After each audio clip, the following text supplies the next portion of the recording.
Humanities കഫയുടെ പുതിയൊരു വീഡിയോയിലേക്ക് സ്വാഗതം. നമ്മളിന്ന് നോക്കാൻ പോകുന്നത് BA സോഷ്യോളജി കോഴ്സിന്റെ ഡീറ്റെയിൽസ് ആണ്. ബേസിക് ആയിട്ടുള്ള കാര്യങ്ങൾ പറയുന്നുണ്ട്. അതോടൊപ്പം തന്നെ കരിയർ ഓപ്ഷൻസ് മീൻസ് BA സോഷ്യോളജിക്ക് ശേഷം നിങ്ങൾക്ക് ചെയ്യാൻ പറ്റുന്ന കരിയർ ഓപ്ഷൻസിനെ പറ്റിയിട്ട്, ജോബ് ഓപ്പർച്യൂണിറ്റീസിനെ പറ്റിയിട്ടൊക്കെ കൂടി ഷെയർ ചെയ്യുന്നുണ്ട് കേട്ടോ. അപ്പോൾ എല്ലാവരും സബ്സ്ക്രൈബ് ചെയ്ത് കാണാനായിട്ട് ശ്രമിക്കാം. ഓക്കെ, അപ്പോൾ ആദ്യമേ തന്നെ ഞാൻ എപ്പോഴും പറയുന്ന പോലെ നിങ്ങൾ ഏതൊരു കോഴ്സ് എടുത്താലും നിങ്ങൾക്ക് ഇൻട്രസ്റ്റ് ഉണ്ടാവുക എന്നുള്ളതാണ്. ഓക്കെ, അപ്പോൾ സോഷ്യോളജി എന്ന് പറയുമ്പോൾ നമുക്കറിയാം സമൂഹത്തെക്കുറിച്ചുള്ള പഠനമാണല്ലേ, സൊസൈറ്റിയെക്കുറിച്ചുള്ള സ്റ്റഡിയാണ് സോഷ്യോളജി എന്ന് പറയുന്നത്. അപ്പോൾ സമൂഹവുമായിട്ടുള്ള ബന്ധപ്പെട്ട കാര്യങ്ങളായിരിക്കും നമ്മൾ ഡീറ്റെയിൽ ആയിട്ട് ഈ ഒരു പ്രോഗ്രാമിൽ പഠിക്കേണ്ടി വരിക. ഓക്കെ, സമൂഹം എന്ന് പറയുമ്പോൾ തന്നെ അതിനകത്ത് പ്രധാനമായിട്ട് മനുഷ്യന്മാരെ പറ്റി തന്നെയാണ് നമുക്ക് പഠിക്കേണ്ടി വരുന്നത്. ദെൻ അവരുടെ ലൈഫ് സ്റ്റൈല്, പിന്നെന്താ ഈ ഒരു ഫാമിലി, കിൻഷിപ്പ്, മാരേജ്, അങ്ങനെയൊക്കെയുള്ള കാര്യങ്ങളൊക്കെ ആയിരിക്കും നമുക്ക് പഠിക്കേണ്ടി വരിക കേട്ടോ. സോ അങ്ങനത്തെ സൊസൈറ്റിയിലായിട്ടുള്ള കാര്യങ്ങൾ അറിയാൻ താല്പര്യമുണ്ട് എന്നുള്ളവരാണെങ്കിൽ മാത്രം നിങ്ങൾ ഈ ഒരു കോഴ്സ് എടുക്കുക. ഓക്കെ, അതിൽ ഇൻട്രസ്റ്റ് ഇല്ലാണ്ട് നിങ്ങൾ എടുക്കരുത്. ഓക്കെ, അങ്ങനത്തെ മാറ്റേഴ്സ് പഠിക്കാൻ ഇഷ്ടപ്പെടുകയാണെന്നുണ്ടെങ്കിൽ മീൻസ് നിങ്ങൾ നോക്കിയിട്ട് നിങ്ങൾക്ക് താല്പര്യം തോന്നുകയാണെങ്കിൽ മാത്രം ഈ ഒരു കോഴ്സ് എടുക്കുക. ഓക്കെ, പിന്നെ ഞാൻ നേരത്തെ വീഡിയോസിലും പറഞ്ഞിട്ടുള്ളത് പോലെ FIUGPയുടെ ഭാഗമായിട്ട് ഇപ്പോൾ 4 ഇയർ ഡിഗ്രി ആണല്ലോ കേരളത്തിൽ എല്ലാ യൂണിവേഴ്സിറ്റീസും പ്രൊവൈഡ് ചെയ്യുന്നത്. ഓക്കെ, അപ്പോൾ നിങ്ങൾ 4 ഇയേഴ്സ് വെച്ചിട്ട് അങ്ങനെ കോഴ്സ് ചെയ്യാം, ഓണേഴ്സ് ഡിഗ്രി ആയിട്ട്, അല്ലെങ്കിൽ 3 ഇയർ ആയിട്ടും ചെയ്യാവുന്നതാണ് കേട്ടോ. ഓക്കെ, ദെൻ അടുത്ത് എലിജിബിലിറ്റി പറയുന്ന സമയത്ത് 12th പാസ്സാണ്. ആൻഡ് ഓൾസോ നിങ്ങൾക്ക് സയൻസോ കൊമേഴ്സിൽ നിന്നുള്ള ആൾക്കാർക്കും BA സോഷ്യോളജി ഒക്കെ എടുക്കാവുന്നതാണ്. ദെൻ സിലബസിനെ പറ്റി പറയുമ്പോൾ നേരത്തെ പറഞ്ഞതുപോലെ സൊസൈറ്റിയിലുള്ള കാര്യങ്ങളാണ് പഠിക്കേണ്ടി വരിക. ദെൻ അതോടൊപ്പം തന്നെ നമുക്ക് കുറേ സോഷ്യോളജിസ്റ്റുകളുടെ തിയറീസും കാര്യങ്ങളൊക്കെ നമുക്ക് കുറച്ച് ഡീറ്റെയിൽ ആയിട്ടൊക്കെ പഠിക്കേണ്ടി വരും കേട്ടോ. പ്രത്യേകിച്ചും വെസ്റ്റേൺ സ്കോളേഴ്സിൻ്റെയും ഒക്കെ അങ്ങനത്തെ കുറേ തിയറീസും കാര്യങ്ങളൊക്കെ ഇതിനകത്ത് പഠിക്കേണ്ടി വരും. ഫുള്ളി തിയറീസ് എന്നല്ല ഞാൻ പറയുന്നത്, അല്ലാണ്ട് നമ്മൾ കുറേ ഇൻട്രസ്റ്റിംഗ് ആയിട്ടുള്ള കാര്യങ്ങൾ ഇതിനകത്ത് പഠിക്കാനുണ്ട്. അതോടൊപ്പം കുറച്ചിങ്ങനെ പല ആൾക്കാരും കൊണ്ടുവന്നിട്ടുള്ള തിയറീസും കാര്യങ്ങളൊക്കെ കൂടി പഠിക്കേണ്ടി വരും. ഓക്കെ, ഇപ്പോൾ +1 +2 സോഷ്യോളജി പഠിച്ചിട്ടുള്ളവരാണെങ്കിൽ അവർക്ക് നന്നായിട്ടൊരു ബേസ് ഉണ്ടാവും. അപ്പോൾ അങ്ങനെയുള്ളവരാണെങ്കിൽ നിങ്ങൾക്ക് ഉറപ്പായിട്ട് പഠിച്ചെടുക്കാൻ പറ്റുന്നത് തന്നെയാണ്. ആൻഡ് അല്ല, സോഷ്യോളജി ആദ്യമായിട്ടാണ് എടുക്കുന്നത് അല്ലെങ്കിൽ പഠിച്ചിട്ടില്ലാത്തവരാണെന്നുണ്ടെങ്കിലും പ്രശ്നമില്ല, നമുക്ക് എന്താക്കാൻ പറ്റും, സെറ്റാക്കി എടുക്കാൻ പറ്റുന്ന കാര്യങ്ങളൊക്കെ തന്നെയായിരിക്കും കേട്ടോ ഇതിനകത്ത് ഉണ്ടാവുക. ഓക്കെ, +1 +2 പഠിച്ചിട്ടുള്ളവർക്കറിയാം സോഷ്യോളജി എന്ന് പറയുമ്പോൾ കുറച്ച് ഇൻട്രസ്റ്റിംഗ് ആയിട്ടുള്ള സബ്ജക്റ്റാണ്. അങ്ങനെ ബോറടിക്കുന്ന ഒരു സബ്ജക്റ്റൊന്നും അല്ല. നമുക്ക് കുറേ കാര്യങ്ങൾ നമുക്ക് അറിയാമെന്നുള്ള കാര്യങ്ങൾ തന്നെ നമ്മൾ തിയറിറ്റിക്കലായിട്ടൊക്കെ പഠിക്കുന്ന ഒരു ഫോർമാറ്റിലൊക്കെ ആയിരുന്നു +2 എന്ന് പറയുമ്പോൾ. അതിൻ്റെയൊക്കെ ഒരു ബ്രോഡർ വേർഷനിലായിരിക്കും നിങ്ങൾക്ക് BA പഠിക്കാനുണ്ടാവുക. ഓക്കെ, എനിവേ, ദെൻ അടുത്ത ഹയർ എഡ്യൂക്കേഷൻ്റെ കാര്യത്തിലോട്ട് വരുമ്പോൾ BA സോഷ്യോളജിക്ക് ശേഷം MA സോഷ്യോളജി ചെയ്യാവുന്ന ഓപ്ഷൻ ഉണ്ട്. പിന്നെ അതിനുശേഷം PhD എടുത്ത് റിസർച്ചിലോട്ടൊക്കെ പോകാൻ താല്പര്യമുള്ളവർക്ക് അങ്ങനെ പോകാനായിട്ട് പറ്റും. പിന്നെ അല്ലാന്നുണ്ടെങ്കിൽ നമ്മുടെ ഏത് കോഴ്സുണ്ട്, MBA കോഴ്സ് നിങ്ങൾ ചെയ്യാൻ കേട്ടോ. അതായത് BA സോഷ്യോളജിക്ക് ശേഷം MBA എടുത്ത് MBAയിൽ ഇൻട്രസ്റ്റ് ഉള്ളവരാണെങ്കിൽ അത് ആ ഒരു കോഴ്സ് എടുക്കാനും പറ്റുന്നതാണ്. ഓക്കെ, ഇനി BA സോഷ്യോളജി കോഴ്സൊക്കെ പഠിച്ചു കഴിഞ്ഞിട്ട് നമുക്ക് പോകാൻ പറ്റുന്ന കരിയർ ഓപ്ഷൻസ്, മെയിനായിട്ടുള്ള കുറച്ച് കരിയർ ഓപ്ഷൻസാണ് നമ്മളിവിടെ എവിടെ ആഡ് ചെയ്തിട്ടുള്ളത് കേട്ടോ. അപ്പോൾ ഒന്നാമതായിട്ട് സോഷ്യൽ വർക്കിംഗ് ഫീൽഡിലോട്ട് പോകാനായിട്ട് പറ്റും. അതായത് BA സോഷ്യോളജിക്ക് ശേഷം MSW ചെയ്തിട്ട് സോഷ്യൽ വർക്ക് ഫീൽഡിലോട്ട് പോകാനായിട്ട് പറ്റും. അത് നല്ലൊരു ചോയ്സ് ആയിരിക്കും കേട്ടോ. സോഷ്യൽ വർക്കിലൊക്കെ എന്ന് പറയുമ്പോൾ നല്ല സ്കോപ്പ് ഉള്ളതാണ്. അപ്പോൾ നിങ്ങൾക്ക് വേണമെങ്കിൽ ആ രീതിക്ക് നിങ്ങൾക്ക് കണ്ടിന്യൂ ചെയ്ത് പോകാനായിട്ടുള്ള നല്ലൊരു ഓപ്ഷൻ ഉണ്ട് കേട്ടോ. പ്രത്യേകിച്ച് ഈ സോഷ്യോളജി പഠിക്കുന്നവരാകുമ്പോൾ കൂടുതലും സൊസൈറ്റിയിലായിട്ടുള്ള കാര്യങ്ങൾ പഠിച്ചിട്ട് പിന്നെ ആ ഒരു ഫീൽഡിലോട്ടൊക്കെ പോകുമ്പോൾ കുറച്ചുകൂടി നിങ്ങൾക്ക് ഒരു എക്സ്ട്രാ അഡ്വാൻറ്റേജ് ആയിരിക്കും. ഓക്കെ, ദെൻ ജേർണലിസം എന്ന് പറയുമ്പോൾ BA സോഷ്യോളജിക്ക് ശേഷം ഐ തിങ്ക് വേറൊരു കോഴ്സ് ചെയ്തിട്ടാണ് ജേർണലിസത്തിലോട്ട് പോകാൻ പറ്റുക. ഓക്കെ, സോ എന്തായാലും നിങ്ങൾക്ക് ജേർണലിസത്തിലോട്ട് പോകാൻ അല്ലെങ്കിൽ ആ ഒരു കരിയറിലോട്ട് പോകാനുള്ള ഒരു ഓപ്ഷൻ അവൈലബിൾ ആണ്. ഇനി നമുക്ക് അടുത്ത് വരുന്ന ഒരു കരിയറാണ് ടീച്ചിങ് എന്ന് പറയുന്നത്. അപ്പോൾ ടീച്ചിങ് എന്ന് പറയുമ്പോൾ പിന്നെ നമുക്ക് ഏത് ലെവലിൽ വേണോ പോകാനായിട്ട് പറ്റും. ഹയർ സെക്കൻഡറിയോ അല്ലെങ്കിൽ കോളേജ് ലെവലോ താഴോട്ടോ ഒക്കെ നമുക്ക് പോകാൻ പറ്റും. പക്ഷേ എനിക്ക് തോന്നുന്നു ഹയർ സെക്കൻഡറി കോളേജ് ലെവലിലോട്ടൊക്കെ വരുന്ന ടൈമിൽ നമ്മൾ വേറെ വിഷയങ്ങളായിട്ട് കമ്പയർ ചെയ്ത് നോക്കുമ്പോൾ സോഷ്യോളജിക്ക് കുറച്ച് വാക്കൻസി ഒക്കെ കുറഞ്ഞു വരാൻ ചാൻസ് ഉണ്ട്. കാരണം ഒരുപാട് സ്കൂളുകളിലോ അല്ലെങ്കിൽ ഒരുപാട് കോളേജസിലോ ഒന്നും ഉള്ള വിഷയമല്ലല്ലോ സോഷ്യോളജി. ഇപ്പോൾ ഹിസ്റ്ററി ആയിട്ടോ പൊളിറ്റിക്കൽ സയൻസോ ആയിട്ടൊക്കെ കമ്പയർ ചെയ്ത് നോക്കുന്ന ടൈമിൽ. ഓക്കെ, പക്ഷേ നിങ്ങൾക്ക് ഇൻട്രസ്റ്റ് ഉണ്ടെങ്കിൽ നിങ്ങൾക്ക് അത് വെച്ച് മൂവ് ഓൺ ചെയ്ത് പോവാം, പ്രശ്നമില്ല. പിന്നെ HR മാനേജർ. ഓക്കെ, അപ്പോൾ അതും നമ്മുടെ BA സോഷ്യോളജിക്ക് ശേഷം MBA in HR. Okay, HR MBA ഒക്കെ എടുത്തിട്ടായിരിക്കും നിങ്ങൾക്ക് HR മാനേജർ ആ ഒരു പ്രൊഫഷനിലോട്ട് പോകാനായിട്ട് പറ്റുന്നുണ്ടാവുക. അങ്ങനെയും ഒരു ഓപ്ഷൻ ഉണ്ട്. ദെൻ മാർക്കറ്റ് റിസർച്ച് അനലിസ്റ്റ് എന്ന് പറഞ്ഞിട്ട് വേറൊരു കരിയർ ഓപ്ഷൻ ഉണ്ട്. അതും BA സോഷ്യോളജിക്ക് ശേഷം MBA ചെയ്തിട്ടായിരിക്കും കേട്ടോ പോകാനായിട്ട് പറ്റുക. ഇനി ഗവൺമെൻറ് എക്സാംസുകൾ നമുക്ക് എഴുതാൻ പറ്റും. PSC കണ്ടക്ട് ചെയ്യുന്നതും SSC കണ്ടക്ട് ചെയ്യുന്നതും ഒട്ടുമിക്ക എല്ലാ പരീക്ഷകളും നമുക്ക് എഴുതാനുള്ള ഓപ്ഷൻസ് ഉണ്ട്. പിന്നെന്താ UPSC കണ്ടക്ട് ചെയ്യുന്ന നമ്മുടെ സിവിൽ സർവീസ് എക്സാമിനേഷൻ അല്ലേ.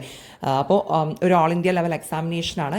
BA സോഷ്യോളജി എടുക്കുന്നവർക്കും ഉറപ്പായിട്ടും UPSC എക്സാം എഴുതാവുന്നതാണ്. UPSCക്ക് അങ്ങനെ ഇന്ന ഡിഗ്രി വേണമെന്നൊന്നുമില്ല, ഏത് ഡിഗ്രി ചെയ്യുന്നവർക്കും UPSC എക്സാം എഴുതാവുന്നതാണ്. സോ UPSC നിങ്ങൾക്ക് നല്ലൊരു ഓപ്ഷനാണ്. പിന്നെ ഞാൻ ഒരു കാര്യം കൂടി പറയാം, ഞാൻ ഇന്നലെ ഹിസ്റ്ററിയുടെ വീഡിയോ ഒക്കെ ചെയ്തപ്പോൾ പറഞ്ഞു, ഹിസ്റ്ററിയൊക്കെ എടുക്കുന്നവർക്ക് ഡയറക്റ്റായിട്ട് ഒരുപാട് അഡ്വാൻറ്റേജ് UPSCയിലും PSCയിലും ഒക്കെ ഉണ്ട് എന്നുള്ളൊരു കാര്യം ഞാൻ അവിടെ പറഞ്ഞു. പക്ഷേ സോഷ്യോളജി എടുക്കുന്നവർക്ക് നമ്മളിപ്പോൾ സിലബസ് അനുസരിച്ച് നോക്കുമ്പോൾ UPSCയിലായിക്കോട്ടെ PSCയിലായിക്കോട്ടെ എന്താ പറയുക, വലുതായിട്ടൊരു എക്സ്ട്രാ അഡ്വാൻറ്റേജ് ഒന്നും അവിടെ കിട്ടണമെന്നില്ല. പക്ഷേ UPSCയിൽ ഞാൻ പറയുന്ന കാര്യം വ്യക്തമായിട്ട് മനസ്സിലാക്കുക. UPSCയിൽ ഇപ്പോൾ പ്രിലിംസിലും മെയിൻസിലും ഒക്കെ നമ്മൾ നോക്കുന്ന സമയത്ത് സിലബസ് എടുത്ത് നോക്കുമ്പോൾ സോഷ്യോളജിക്കലായിട്ട് വരുന്ന ടോപ്പിക്സ് എന്ന് പറയുന്നത് കുറവാണ്. നമ്മൾ വേറെ വിഷയമായിട്ട് കമ്പയർ ചെയ്ത് നോക്കുമ്പോൾ സോഷ്യോളജി ആയിട്ടുള്ള കാര്യങ്ങൾ നമ്മൾ അവിടെ ആവശ്യമാണ്, ഇല്ല എന്നല്ല പറഞ്ഞത്. പക്ഷേ നമ്മൾ വേറെ വിഷയമായിട്ട് കമ്പയർ ചെയ്ത് നോക്കുമ്പോൾ അവിടെ സോഷ്യോളജിക്കലായിട്ടുള്ള ടോപ്പിക്സ് വളരെ കുറച്ചേ പഠിക്കാനുള്ളൂ. ഓക്കെ, ഹിസ്റ്ററിയും പൊളിറ്റിക്സും എക്കണോമിക്സും ഒക്കെയാണ് അവിടെ വാസ്റ്റായിട്ട് നമുക്ക് പഠിക്കാനുള്ളത്. എന്താ പറയുക, സൊസൈറ്റിയിലായിട്ടുള്ള കാര്യങ്ങൾ അതിനകത്ത് കുറച്ചേ നമുക്ക് പഠിക്കാൻ വരുന്നുള്ളൂ UPSCയിലോട്ടൊക്കെ. പക്ഷെ നിങ്ങൾക്ക് അവിടെ വരുന്ന ഒരു അഡ്വാൻറ്റേജ് എന്താണെന്ന് വെച്ചിട്ടുണ്ടെങ്കിൽ എന്താണ്, നമുക്ക് UPSCയിൽ തന്നെ 2 പേപ്പർ ഓപ്ഷണലായിട്ട് എടുക്കാനുള്ള ഒരു ഇതുണ്ട്. മെയിൻസ് എക്സാം വരുമ്പോൾ 2 പേപ്പർ നമുക്ക് ഇഷ്ടമുള്ള വിഷയം നമുക്ക് ഓപ്ഷണലായിട്ട് നമുക്ക് ഐച്ഛിക വിഷയമായിട്ട് ചൂസ് ചെയ്യാനുള്ള ഒരു ഓപ്ഷൻ ഉണ്ട്. ഓക്കെ, അപ്പോൾ അങ്ങനെ ഓപ്ഷണൽ സബ്ജക്റ്റായിട്ട് നമുക്ക് എടുക്കുന്ന ആ ഒരു UPSC ഒരു ലിസ്റ്റ് പ്രൊവൈഡ് ചെയ്തിട്ടുണ്ട് വിഷയങ്ങളുടെ. അപ്പോൾ ആ ഒരു ലിസ്റ്റിനകത്ത് നമ്മുടെ സോഷ്യോളജിയും ഉണ്ട്. അപ്പോൾ നിങ്ങൾക്ക് വേണമെന്നുണ്ടെങ്കിൽ BA സോഷ്യോളജിക്ക് ശേഷം നിങ്ങൾ UPSCയിലോട്ടാണ് എയിം വയ്ക്കുന്നതെന്നുണ്ടെങ്കിൽ അവിടെ നിങ്ങൾക്ക് ഓപ്ഷണൽ സബ്ജക്റ്റായിട്ട് മെയിൻസിൻ്റെ ആ ഒരു ഘട്ടം വരുമ്പോൾ ഓപ്ഷണൽ സബ്ജക്റ്റായിട്ട് അവിടെ നിങ്ങൾക്ക് സോഷ്യോളജി എടുത്ത് അങ്ങനെ അവിടെ മാർക്ക് ഓപ്ഷണലിൽ മാക്സിമം മാർക്ക് സ്കോർ ചെയ്യാനുള്ള ഒരു ഓപ്ഷൻ ഉണ്ട്. ഓക്കെ, അതാണ് ഞാൻ പറഞ്ഞു തന്നൊരു കാര്യം. ഈ ഒരു ഓപ്ഷണൽ സബ്ജക്റ്റ് സോഷ്യോളജി ചൂസ് ചെയ്യുന്നത് നിങ്ങൾക്ക് നല്ല അഡ്വാൻറ്റേജ് ഉണ്ടാക്കുമെന്ന് പറയാനുള്ള റീസൺ എന്താണെന്നറിയോ? നമ്മുടെ ഓപ്ഷണൽ സബ്ജക്റ്റിൻ്റെ സിലബസ് നോക്കിയാൽ നിങ്ങൾക്ക് മനസ്സിലാവും. UPSCയുടെ പൊളിറ്റിക്സ് ആയിക്കോട്ടെ, എക്കണോമിക്സ് ആയിക്കോട്ടെ, അല്ലെങ്കിൽ ഹിസ്റ്ററിയൊക്കെ ആയിക്കോട്ടെ, ഭയങ്കര വൈഡായിട്ടാണ് ഓപ്ഷണൽ വിഷയത്തിൽ വരുമ്പോൾ. നമ്മൾ ഹിസ്റ്ററിയൊക്കെ എടുത്തെങ്കിൽ ഒരുപാട് കാര്യങ്ങൾ അതിനകത്ത് പഠിക്കാനുണ്ട്. ഒത്തിരി സിലബസാണ്, വലിയ സിലബസാണ്, പഠിച്ചു തീർക്കാനായിട്ട് നമുക്ക് പറ്റണമെന്നില്ല. ഓക്കെ, അത്രയ്ക്ക് പഠിക്കാൻ അതിനകത്തുണ്ട്. പക്ഷേ നിങ്ങൾ ഓപ്ഷണൽ സബ്ജക്റ്റിൽ UPSCയിലെ ഓപ്ഷണൽ സബ്ജക്റ്റായിട്ട് സോഷ്യോളജിയുടെ സിലബസ് എടുത്ത് നോക്കുകയാണെങ്കിൽ വളരെ കുറച്ച് കാര്യങ്ങൾ അതിനകത്ത് പഠിക്കാനുള്ളൂ. അപ്പോൾ നമുക്ക് ഓപ്ഷണൽ സബ്ജക്റ്റിൽ ആ 2 പേപ്പറിൽ നമുക്ക് നന്നായിട്ട് മാർക്ക് സ്കോർ ചെയ്യാനുള്ള ഒരു എന്താ പറയുക വഴി അവിടെ ഉണ്ട്. സോഷ്യോളജി നിങ്ങൾ അവിടെ ഓപ്ഷണലായിട്ട് എടുക്കുകയാണെന്നുണ്ടെങ്കിൽ. ഓക്കെ, അപ്പോൾ ഞാൻ പറഞ്ഞു വന്ന ഒരു കാര്യം കുറച്ചുകൂടി ഒന്ന് ക്ലാരിറ്റി വരുത്തി പറയാണ്. UPSCയുടെ കാര്യം ഞാൻ പറഞ്ഞു വന്നത് എന്താ പറയുക, UPSCയിൽ നമ്മൾ നോക്കുമ്പോൾ സിലബസ് എടുത്ത് നോക്കുന്ന സമയത്ത് സോഷ്യോളജിക്കലായിട്ട് പഠിക്കേണ്ട കാര്യങ്ങൾ അതിനകത്ത് കുറച്ചേ പഠിക്കാനുണ്ടാവുള്ളൂ. അപ്പോൾ വേറെ വിഷയമായിട്ട് നോക്കിക്കഴിഞ്ഞ് കഴിഞ്ഞാൽ എന്താക്കാൻ പറ്റില്ല. BA സോഷ്യോളജി ചെയ്തു എന്നുള്ളത് കൊണ്ട് UPSCയിൽ എന്താ പറയുക ആ ഒരു ജനറൽ ആയിട്ടുള്ള സിലബസിൽ പ്രത്യേകിച്ച് വലിയ അഡ്വാൻറ്റേജ് ഉണ്ടാവില്ല. കുറച്ച് കാര്യങ്ങളൊക്കെ അവിടെ വരുന്നുള്ളൂ. പക്ഷേ UPSCയിൽ തന്നെ മെയിൻസിൻ്റെ ആ ഒരു സ്റ്റേജിൽ ഓപ്ഷണൽ സബ്ജക്റ്റ് എന്ന് പറഞ്ഞ് ചൂസ് ചെയ്യാൻ പറ്റും നമുക്ക് 2 പേപ്പർ. ഓക്കെ, ആ ഒരു ഇതിൽ നിങ്ങൾ സോഷ്യോളജി ഓപ്റ്റ് ചെയ്യുകയാണെന്നുണ്ടെങ്കിൽ അവിടെ നിങ്ങൾക്ക് നന്നായിട്ട് മാർക്ക് സ്കോർ ചെയ്യാൻ പറ്റും. കാരണം ആ ഓപ്ഷണൽ സബ്ജക്റ്റിൻ്റെ ലിസ്റ്റ് എടുത്ത് നോക്കുമ്പോൾ ബാക്കി വിഷയങ്ങൾക്ക് ഒക്കെ നല്ല രീതിയിൽ പഠിക്കാനുള്ളപ്പോൾ സോഷ്യോളജിക്ക് വളരെ കുറച്ചേ അവിടെ നമുക്ക് പഠിക്കാനുള്ളൂ. ഓപ്ഷണൽ സബ്ജക്റ്റിൻ്റെ കേസ് മാത്രമാണ് ഞാൻ പറഞ്ഞത്. ഓക്കെ, സോ ആ രീതിക്ക് നിങ്ങൾക്ക് അവിടെ മാർക്ക് ഉയർത്തിക്കൊണ്ടുവരാൻ പറ്റുമെന്നുള്ള കാര്യമാണ് പറഞ്ഞത്. ഓക്കെ, അതാണ്, അത് ക്ലിയർ ആയെന്ന് വിചാരിക്കുകയാണ്. എന്തെങ്കിലും ഡൗട്ട് തോന്നുകയാണെങ്കിൽ നിങ്ങൾ കമൻറ്റ് സെക്ഷനിൽ കമൻറ്റായിട്ട് അറിയിക്കുക. പ്രത്യേകിച്ച് UPSC എയിം ചെയ്യുന്നവരാണെങ്കിൽ പ്രത്യേകിച്ച് ചോദിക്കുക കേട്ടോ. എന്തെങ്കിലും ഡൗട്ട് വന്നിട്ടുണ്ടെന്നുണ്ടെങ്കിൽ ഞാനത് റിപ്ലൈ ചെയ്ത് കുറച്ചുകൂടി ക്ലാരിറ്റി വരുത്തി പറഞ്ഞു തരാൻ ശ്രമിക്കാം. Okay, then criminologist, policy analyst, പിന്നെന്താ സർവേ റിസർച്ചർ തുടങ്ങി എന്താ പറയുക അങ്ങനത്തെ കുറേ പോസ്റ്റുകൾ നമുക്ക് ഉണ്ട് കേട്ടോ. സോഷ്യോളജി പഠിക്കുന്നതിലൂടെ നമുക്ക് അങ്ങനത്തെ കരിയർ ഓപ്ഷൻസിലോട്ടും എത്തപ്പെടാൻ പറ്റും. ഓക്കെ, അപ്പോൾ BA സോഷ്യോളജി എന്ന് പറയുന്നത് ഒരിക്കലും ഒരു വേസ്റ്റ് ഓപ്ഷൻ ഒന്നും ആയിരിക്കത്തില്ല. എന്തായാലും നമുക്ക് അതെടുത്തു കഴിഞ്ഞാൽ സ്കോപ്പ് ഉണ്ട്. പിന്നെ എനിക്ക് തോന്നിയിട്ടുള്ള ഒരു കാര്യം ഞാൻ പറയുകയാണെങ്കിൽ നമ്മൾ വേറെ വിഷയങ്ങളായിട്ട് കമ്പയർ ചെയ്ത് നോക്കുമ്പോൾ എന്താ പറയുക വേറെ വിഷയങ്ങൾ കുറച്ചുകൂടി ബെറ്റർ ആയിട്ട് ഫീൽ ചെയ്തിട്ടുണ്ട് കേട്ടോ. അതെൻ്റെ ഒരു ഒപ്പീനിയൻ മാത്രമാണ്. അത് അനുസരിച്ച് നിങ്ങൾ എന്താ പറയുക ഞാൻ അങ്ങനെ പറഞ്ഞു എന്ന് പറഞ്ഞ് എടുക്കാണ്ടിരിക്കരുത്. അതായത് ഇപ്പോൾ ഹിസ്റ്ററി ആയിട്ടും പൊളിറ്റിക്കൽ സയൻസുമായിട്ടൊക്കെ കമ്പയർ ചെയ്ത് നോക്കുമ്പോൾ എന്താ പറയുക കുറച്ച് എന്താ പറയുക ഇതിനേക്കാളും കുറച്ചുകൂടി ബെറ്റർ അതാണെന്ന് ഫീൽ ചെയ്തിട്ടുണ്ട് എനിക്ക് പേഴ്സണലി.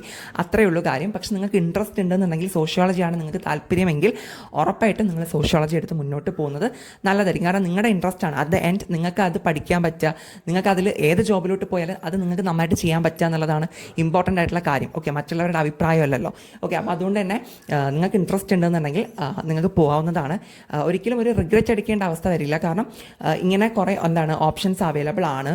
ഓക്കെ, പിന്നെ ഞാൻ UPSCയുടെ കാര്യം പറഞ്ഞതും UPSCയിലോട്ട് പോകുന്നവർക്കും അവിടെ നമുക്ക് ഓപ്ഷണൽ സബ്ജക്റ്റിൻ്റെ കേസിൽ അവിടെ നമുക്ക് അഡ്വാൻറ്റേജ് ഉണ്ടാക്കും. ഓക്കെ, അല്ലാണ്ട് നമുക്ക് അവിടെ അഡ്വാൻറ്റേജ് അത്രത്തോളം വരത്തില്ല. പക്ഷേ ഓപ്ഷണൽ സബ്ജക്റ്റായിട്ട് നമ്മൾ സോഷ്യോളജി എടുക്കുകയാണെങ്കിൽ നല്ല രീതിയിൽ അവിടെ അഡ്വാൻറ്റേജ് വരും. ഓക്കെ, ആ ഒരു കാര്യം ഞാൻ പറഞ്ഞു. ഓക്കെ, അപ്പോൾ ഇത്രയൊക്കെയാണ് നമുക്ക് ഇന്നത്തെ വീഡിയോയിലൂടെ ഷെയർ ചെയ്യാനായിട്ടുള്ളത്. എപ്പോഴും ഞാൻ ഒരിക്കൽ കൂടി പറയുകയാണ്, നിങ്ങളുടെ ഇൻട്രസ്റ്റ് അനുസരിച്ച് നിങ്ങൾ എടുക്കുക കേട്ടോ. അത്രയേ ഉള്ളൂ നമ്മുടെ ഇന്നത്തെ വീഡിയോ. യൂസ്ഫുൾ ആയിട്ടുണ്ടെന്നുണ്ടെങ്കിൽ നിങ്ങളുടെ ഫ്രണ്ട്സിനൊക്കെ ഷെയർ ചെയ്ത് കൊടുക്കുക, ലൈക്ക് ചെയ്യുക, ഷെയർ ചെയ്യുക, ഹൈപ്പ് തരാനും മറന്നു പോകരുത് കേട്ടോ. Thank you.